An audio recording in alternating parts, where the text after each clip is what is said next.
राजस्थान के मुख्यमंत्री अशोक गहलोत ने कहा है कि जनता के अंडर करंट के तहत वोटिंग की है, इससे कांग्रेस को बहुमत मिलेगा। उन्होंने उम्मीद जताई है कि कांग्रेस की सरकार रिपीट होगी। तेलंगाना दौरे पर रवाना होने से पहले मुख्यमंत्री गहलोत ने जयपुर एयरपोर्ट पर मीडिया से कहा है कि मुख्यमंत्री की पॉपुलैरिटी जबरदस्त थी और पिछली बार की सरकार के खिलाफ एंटी इनकम्बेंसी नहीं थी। विकास के मुद्दे पर जनता ने दिया था वोट।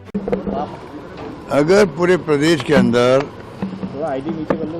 दो बातें चल रही थी, एक तो सरकार के विरोध में कोई लहर नहीं है, बड़े बड़े एक्सपर्ट अपनी राय दे रहे थे डिस्कशन के अंदर कि राजस्थान वो राज्य है, पहला देख रहे हैं हम लोग ऐसा राज्य है जहाँ चुनाव के अंदर सब लोग कहते हैं कि एंटी इनकम्बेंसी बिल्कुल नहीं है और मुख्यमंत्री के खिलाफ कोई पॉइंट नहीं है।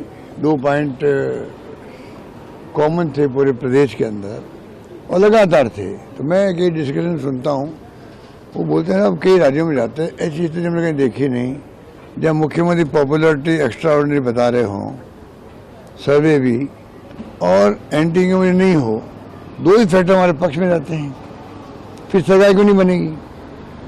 और धर्म और जो सनातन जो चला इन लोगों ने, उन्होंने कैंपेन तो किया नहीं।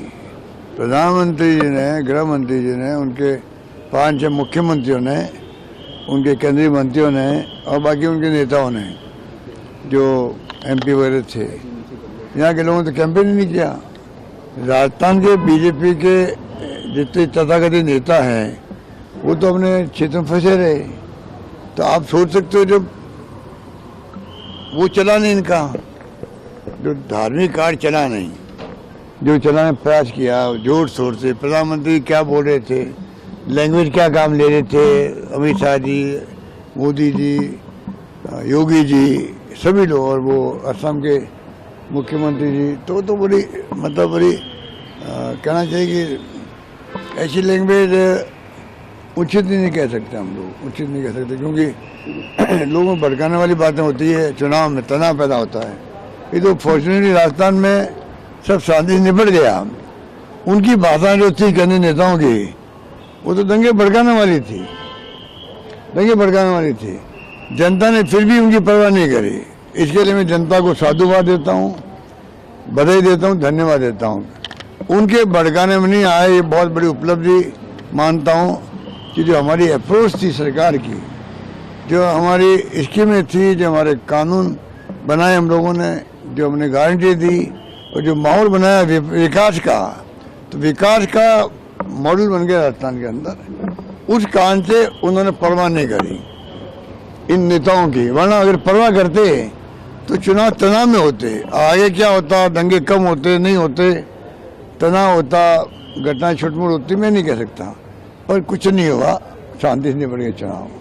मैं बधाई देना चाहूँगा पब्लिक को और उम्मीद करता हूँ कि स्पष्ट बहुमत कांग्रेस को मिलेगा। महिलाओं की बम्पर वोटिंग हुई है, क्या आपको लगता है कि जो महिला स्कीमें आपकी थी उस वजह से महिलाएं घर के बाहर निकली, चाहे मोबाइल वाली हो या कुछ और अन्य योजनाएं हैं? चाहे महिलाएं हो, चाहे कर्मचारी हो, चाहे आम आदमी हो, चाहे किसान हो, कोई जाति बिरादरी हो, सबने जम के वोटिंग दी है। और जम के जो है, मैं समझता हूँ कि अंडर करंट की तरह माहौल बना राजस्थान के अंदर, अंडर करंट की तरह जो खबरें आ रही है। बाकी तो 3 तारीख आ रही तो मालूम पड़ेगा क्या होता है। हमें जो भी फैसला होगा विद ह्यूमिलिटी हम स्वीकार करेंगे उसको, पर हमने कोई कमी रखी नहीं और जनता ने भी कमी रखी नहीं मेरे ख्याल से। सर, आपने कल भी फीडबैक लिया है, दिन भर फीडबैक लिया है, फीडबैक के आधार पर आपने बताया अभी अंडर करंट है तो सरकार रिपीट हो रही है। क्या वो तमाम जो अलग अलग विधानसभा क्षेत्र में ऐसे विधायक जो किसी पार्टी विशेष से नहीं, निर्दलीय है, जीतने की स्थिति में आ रहे हैं, क्या उनसे संपर्क में है सरकार? आपको बताएंगे, कोई संपर्क में होगा ये पार्टी वाले, आपको बताएंगे क्या? वो तो स्वतः ही स्वाभाविक संपर्क हो जाता, अपना आप ही हो जाता है, इसलिए कोई कहने की जरूरत नहीं होती है। पर इस बार जो है मैं समझता हूँ कांग्रेस को स्पष्ट बहुमत मिलने जा रहा, भारी बहुमत मिलने जा रहा है। ओल्ड पेंशन स्कीम कितना फायदेमंद होगी, क्योंकि इस बार अरे आप, मैं जब सब कह रहा हूँ भाई, ओपीएस हो, चाहे वो आरजीएसएस हो, चाहे वो हमारी कानून हो, चाहे हमारी स्कीमें हो, चाहे वो हमारी गारंटी हो, सबको लोगों ने लाइक किया। सर ट्रेंड के हिसाब से मानते हैं जातिगत जनगणना ट्रेंड के फेवर में ब्यूरो रिपोर्ट टीम उत्तम भारत न्यूज।